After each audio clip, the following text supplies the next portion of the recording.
This is exercise 3H, finding an angle on page 189. Like I said, this is just the same as what we did before, but with one extra step, except this time we're looking for something a little bit different. So normally, I provide you with a right angle triangle, and then I tell you, okay, if I have this value, or I don't have this value, how do I find the side length, given that I've given you an angle?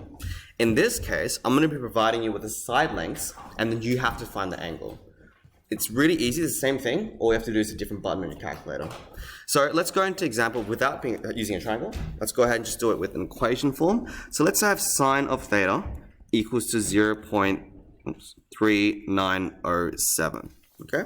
So that looks quite complex. All you have to do is on your calculator, there is a shift button on the top left. That's the yellow button. And then on top of sine, because we're using sine in this question, right? So on top of sine, there is a sine inverse, or in other words, sine to the power of -1. So if you hit shift sine, it'll give you sine inverse, or sine power -1. And you get sine to power -1 like that. So it should look like that. Then you put in, instead of putting in the angle, you put in the thing on the other side of the equation. So in this case, I put in 0.3907. And that should give me my theta. Now that looks like it's a bit of a complex thing, but all you have to do is flip the values or switch the values and use inverse. And that should get you 23 degrees. Is that what you guys got? Yeah. Any questions about that one? We'll do one more example. It's pretty straightforward. We'll do one more example, this time as a fraction. So if I have tan of theta equals to 1/2, let's say that's the question. And I say, okay, well... Wait, so when you say like that, that's just the number that we... Yeah, theta. Yeah, exactly right. This is just theta. Or in other words, it's just like an x value, something I don't know. So if I have tan theta equals to 1/2, then I'm thinking to myself, okay, well, I've got half. I'm going to write tan of inverse and then switch these two things around. Okay? So I'm going to end up with tan... Oops, sorry.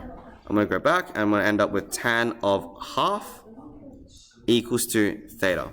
So you guys see how I've just switched those two numbers around? Oh, so like instead of saying like, instead of the degrees, you put the number in instead of the Perfect. So instead of putting in the degrees, getting a number or a length. Put the number in to get the degree. Exactly right. I put in the number or the length and I end up with the degrees, but I have to make sure I'm using the inverse. So that's just the shift and then the tan or whatever trigonometric thing you're using. So the inverse. And you end up with 26.6 degrees. Thank you very much. Any questions about that? No. Pretty straightforward? I may go back and say. There's one more example I want to do. So with this one over here, what happens if we've got a triangle? So let's say I've got this over here, this triangle there. That's not a right angle triangle. There we go. Right angle triangle. This is theta. I've got a side length of 10 and 6. So the first thing I'm going to do, I always identify... The H. Perfect. Which one's H?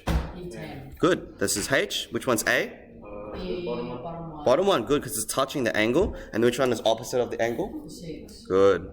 So I've got H, A, and O. Which ones am I using? Which one do I know? O and H. Because I don't know what A is. There's no value, there's no length, I don't know anything about it. So we're just using O and H. Which one is O and H? Sine. Sine. Remember sine, cosine, oops, and tangent. Oops. So I'm using this one over here because I'm using O and H. So I have sine of, do I know the angle? 6. The angle. Oh, the angle. Do I know the angle? No. I just write theta. Equals to O over H. So O is 6 over H is 10. If you wanted to, you could simplify that fraction. You don't need to because we're going to put it in the calculator anyway. Wait, so if you do it then, you just make it so sin and then 6 over 10. Perfect, but I don't just write sine. I write sine what? Bracket. Inverse. -1. Yep, or sine -1, same thing. And remember that is the button on your calculator. And I go bracket, and instead of writing the angle, I write the value on the other side of the equation. 6 over 10 equals a theta. And that should give us 37 degrees. If you end up with a value that's like 0.005, that is typically not the correct answer, and you might have stuffed up somewhere, because 0.005 degrees is very small. But in this case, 37 degrees sounds like it would be accurate. Do I have any questions? Would anyone like to go through another example?